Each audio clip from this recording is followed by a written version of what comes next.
所以我们好不容易搬过来了，然后突然有一天，半夜有人敲我们家门儿，把我俩给吓坏了。反正可怕就可怕在他们拿着砖头，然后直接把我们楼下那家店给砸了。何威啊，你不是邀请我来聊天的吗？怎么拿着锤子呀？你想锤我吗？哎呀，我可不是这个意思啊，是这样的，我们今天呢，好好的聊一聊前一段时间发生的一件非常诡异的事情——半件夜事件敲门事件。我想起来你想起了，来了，对对对对，还是跟这个锤子有点关系，对不对？对对那到底是什么个事儿啊？咱们跟大家分享一下对，其实说实话，那件事情已经过去蛮久的了啊，啊，我都有点不太记得了。是吗？我就记得你的心理阴影还蛮深对呀，的。对呀，对啊，我确实心理阴影还挺严重的。是这样的，前一段时间就是我俩已经睡着了，然后半夜得有凌晨1点左右，对，对吧？差不多。有人突然敲我们家门儿。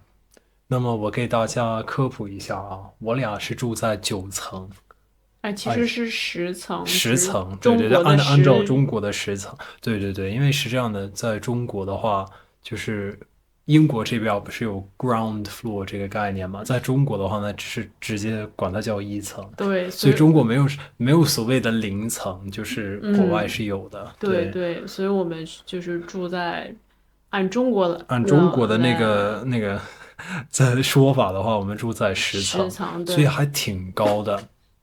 然后我们一直以为我们这个小区还算是相对来说比较安全的，对，毕竟曼城是英国比较大的一个城市嘛，就嗯，是什么人都有，你也不知道住哪个区会比较安全。我们以对，前还踩过雷，你知道吗？我们以前住的那个地儿啊，就是可能大家以前看过我在，就是一个类似于有书架在我后边儿的那个地房子那个方，地方。对，那是我们以前的房子。那么那个房子，感觉只有我们的老粉知道这个。对对对，毕对，竟那是1、2年前的事儿啊。对，然后那个房子发生了什么事儿呢？就是有一天，我们就坐在那儿跟朋友聊天儿，何为然后我打住一下啊，啊，你这聊的有点偏了，我们不是说要聊一聊敲门事件吗？对啊，但是我们得先铺垫嘛，不是吗？得先跟大家说明白这个来龙去脉，我们为什么要搬过来，对吧？然后再然后我们再是回到我们的这个敲门事件，反正大家都知道，我肯定就是迟早得说到这个敲门事件的事情。好的你好你这的，才是打乱我的节奏，你知道吗？好，我本来在脑子里已经计划好了，你看你这，对，所以我们以前住在那儿的时候，突然有一天，有一大堆应该是青少年吧，戴着嗯面具，然嗯，后戴着就是他们穿的是卫衣嘛，戴上那个帽子，然后然后骑着小摩托车，骑着，也叫做电动自行车吧，算是电动。你好像跟我想的不是一回事儿啊，我说的是，哦，对对对，但是它你说他们还骑着摩托车呢。有点像那种电动自是吗？行我想不起来了。反正可怕就可怕在他们拿着砖头，然后直接把我们楼下那家店给砸了，嗯，对吧？对对，然后自从那个时候开始，我一直对曼城这边的治安，呃，比较质疑。说的委婉一点儿是这样的，就是会觉得就是没有那么有安全感，所以我们嗯说这次搬家必须得搬到一个比较高的地方，这样的话，而且得搬到那种就是有围栏的小区里边儿，对吧？还有嗯嗯，就是有门禁什么的，就是你必须得刷你的那个钥匙或者是刷卡才能进来之对类的。对，对，我们以前的那几套房子都没有这种条件，所以我们好不容易搬过来了，然后突然有一天，半夜有人敲我们家门儿，把我俩给吓坏了。而且比较诡异的地方就在于，就是他不是敲了一次，他是嗯敲了好几次。对对，因为我们俩当时在深睡中，然后哦，突然就对对对，被一声的那个敲门声给弄醒了，然后我们还有点儿不太确定，后来又听到他在敲门，对啊，我以为是我做噩梦了，你知道吗？我以为是是什么情况呢，对吧？我还以为我在那儿做噩梦，对我，然后但是他敲的次数越来越多了，嗯，然后敲的越来越使劲儿，所以我就觉得有点儿不对劲儿啊，对，这不可能是我做梦都能做的这么真实吗？但就是问题就是我俩当时没有决定好要不要去门孔那边看一那个下猫眼儿，猫眼那对对对，边。我不知道大家知不知道猫眼儿是什么？猫眼儿是你的那个门上能看到外面的那对个那个对那个小眼儿，对对，然吧？后那叫但当我们就要过去看的时候，那个人就离开了，然后他就对啊，压按了电它梯要有下可能，楼。对对对，我们还能听到他按那个电梯的那个按钮，嗯，对。然后他突然就钻进电梯就下去了。对对，然啊后何为那天晚上实在睡不着，然后他啊都在想要不要报警，因为就啊！是我不知道大家有没有听到过，就是有很多关于小偷啊、入室抢劫，他们通常不都会先去探点儿嘛，就对对，这个是叫踩点。踩点，对对，对然后可能会标记呀，或者是然啊，后对对对，就是看几次，然后最后嗯再确定好那个什么下手的时对间、对时刻之对对，类的，所以我们也很担心。然后当时我们还打开门去看一看，到底我们这个什么墙上呀、门上有没有什么也没有什么标，标记，对对对，对对，所以还蛮担嗯心的。然后嗯。何为他就拿着这个锤子，他说我不行，我得拿着锤子在我身边，所以他就把这锤子放到他的枕边睡了一晚上。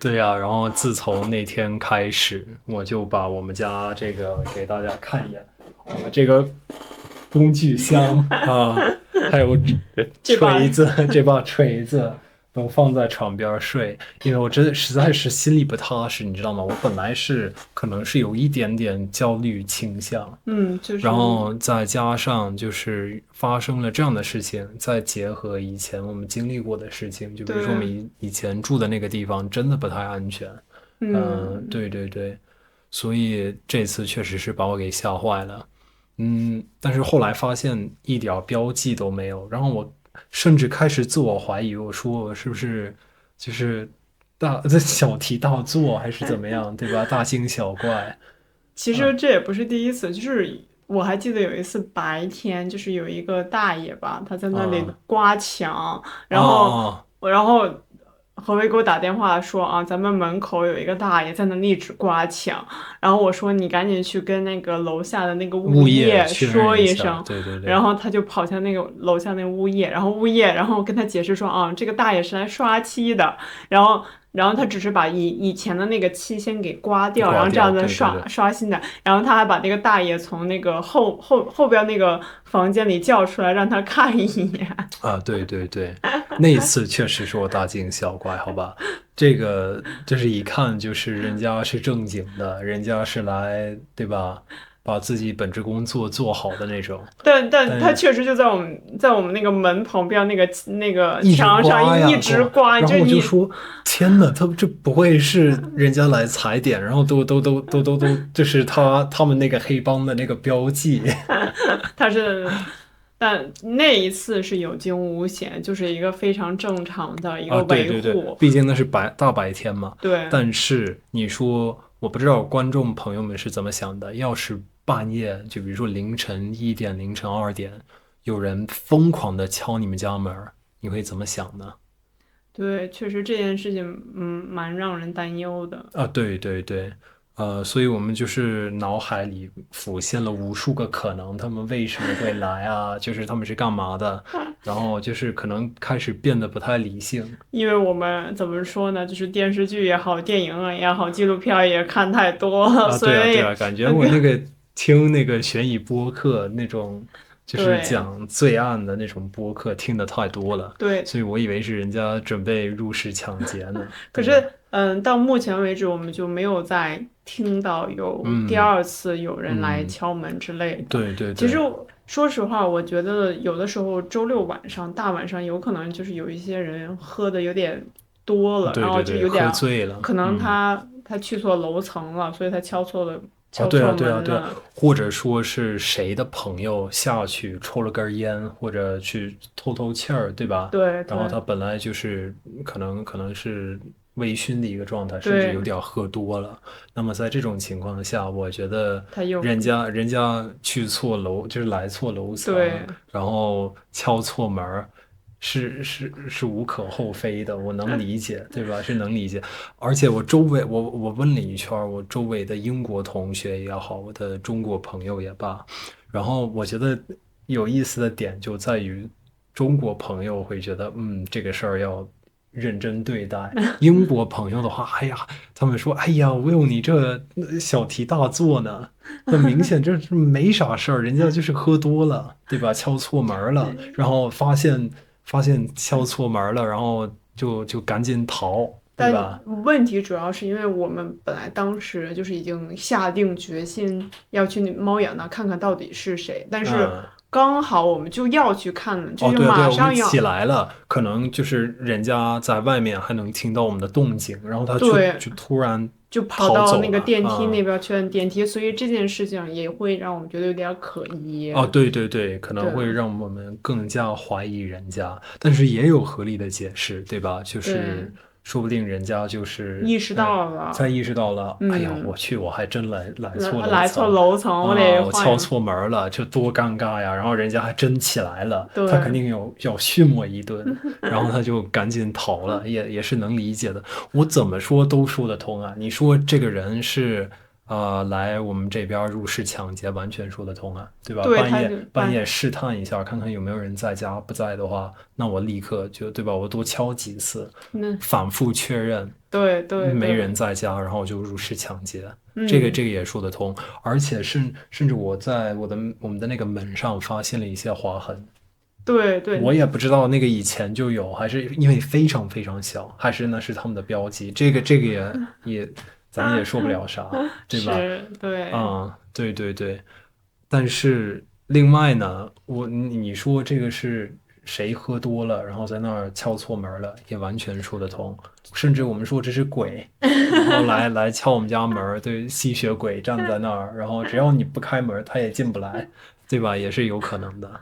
其实就你能看出来，就是我们其实还蛮浮想联翩的，就是对这嗯。个可能性的发生啊，都做出了无数遍的假设。啊，对对对对对对，哎呀，但是我还是觉得，就是一定要就是反锁门，就是当你回家之后一定要反锁，以防万嗯。一真的有人冲进来的话，其实你还是蛮可怕的一件事情啊，对的。啊，对啊，对啊，对啊，我还可以跟你说一下另外一个故事啊。我有一个朋友去莱斯特那边儿上学，你知道嗯，吗？莱斯特。那边儿还挺，可能比曼城更乱，我觉得。治安可能稍微差一点。对。然后你知道有多离谱吗？还真的半夜有人入室抢劫，然后嗯，他开灯，那个人立刻跑了，因为他住的是就是那种，小小别墅。也不是住在小别墅里，他就是他的那个房间，就是什么厨房啊什么的都是在一个房间里头，还有他的嗯，那个卫生间、卧室都是一块儿的，所以非常非常小嘛。所以人家一进来，那就是就他房他间，就是整个他房间，屋，对。他屋里，对对对，是这样的。然后自从那个时候开始，他床边一直放着那个棒球棒球板，然后那个啊，我觉得那还挺有意思的。对对，还是得保护好自身嗯安全以及嗯先保护好自身安全，财物什么的都是，嗯，如果在危险之中的话，对对都是对对。次要的。对，我估计很多观众可能觉得我俩在夸大其词，还是怎么样？可能，但是我觉得这种事情只有发生在你个人身上，你你才才能就是深有体会，对吧？对对你才能感同身受。你可能以为，就是你听着别人讲这个事儿的时候，你肯定觉得，哎呀，这没啥呀，人谁对喝多了就不小心敲你对们家门儿。对但是你要是真的经历过以前楼下的房子被砸了，还有就是住在一些不太安全的地方待过，嗯，一待就是2年，对对还有对。就是好多这种小故事，就是感觉我这种小故事可以讲一整天呢。就比如说那个，你记不记得我在去考场的路上的时候，还有一个流浪汉想偷我的手机，然后刚好警车立刻停在我旁边，把他摁在地上。我有没有跟你说过这个事我儿？还真没有。反正反正反正这种事情发生了还挺多次了。对，可能就我们自己也有了一个保护自己的那种的防备心理，所以我们嗯，我们就是对对对，一方面很小心，但我们一方面也很多疑。其实应该让自己稍微放松一点。嗯，对对对，尤对。其是我，感觉就是我是那种比较敏感、比较容易焦虑的人，嗯。但是我还是一直说服自己说，哎呀，没关系，也正常，就是都经历过这样的事情，谁没有点儿心理阴影，对吧？那我在想啊，如果这就偏话题了。你啊说如果他真的入室抢劫了，然后你拿这啊个锤子，那你能吓唬到他吗？还是说你们俩要来一个正面的还真的硬刚？在硬刚，对吧？那你这种能不能算是正当防卫啊？我觉得我也不太懂法律啊，我也对对，不建议任何人拿锤子砸人。我们直先把这个，接上去就砸对人。对，我们先把这个话给说明白，不然的话，就是不然的话我们得进去了啊。就是说，你拿着锤子其实是为了让自己心安啊，嗯，不要就是人家刚一进来你就开始稍等一下。敲他。对对对，反正我觉得吓唬他的那个作用应该是有的，这得看吧。他有可能条件反射直接跑，也是有嗯可能直接干，对嗯，吧？对对。你也不知道，反正我也没有遇到过这种这种可情况。能性，千万不要对遇到，对对对对，观众朋友们也不要遇到。我希啊，望对大家都对对，平平安安、健健康康的生活，对吧？是的，是的，嗯，对对对，这算不算正当防卫？我觉得我得问一下我那个学法律的朋友。可能我们还要再多一些法律的知识。对对对，不过就目前来说，一切都是蛮正常。我们这个小区它还是蛮安全嗯的。我们嗯我们那个小区就是我们有一个物业，物业就因为我们有几个那个建筑，然后那几个居民区，然后呢，它就在物业就在这个中间，然后我们每一个小区都会有一个大门，所以你要刷卡才能进大门，嗯然后你还要刷卡进这个楼，然后嗯，我们的钥匙啊都是就是我们的钥匙只能对应我们这个楼，但你要想去别人的楼的话是刷不刷不了，进去，所以其实对是有2层防备的。对啊对啊，有好几层的这个保护机制吧，对对，算是。所以是因为所以我们之前那个原来那个房子，我们的那个门，我们只有一道门，而且我们那道门啊是冲着马路的。啊，对对对，所以就是你在马路，就是你开完之后，你就很担心会不会有人跟随你，就把那个门嗯推了，然后他就进去了，所以当时会觉得稍微有点危险。哦，而且我其实说实话，我之前那个房子，我听到过好几次有人敲门，但是我从来都不管，就啊，是对对对，我可能白天在那里忙呢，然后突然咔咔咔有人敲门，感觉或这个可能就是销售嘛，对吧？然后推销的，对对，可能因为那个门特别容易就进来了，所以你也不知道嗯，有什么人。对，反正我们俩思来想去，想来思去，最终得出的结论就是，反正后来啥事儿都没有，一所以切都是正常的。估计就是一个巧合，估计就是我们俩想多了。对对对。反正我们就觉得这个故事还挺有意思的，所以就是想要跟大家分享一下。那我们就先到这儿啊，好，那我们下期下期再见，拜非常感谢大拜。家的观看，拜拜。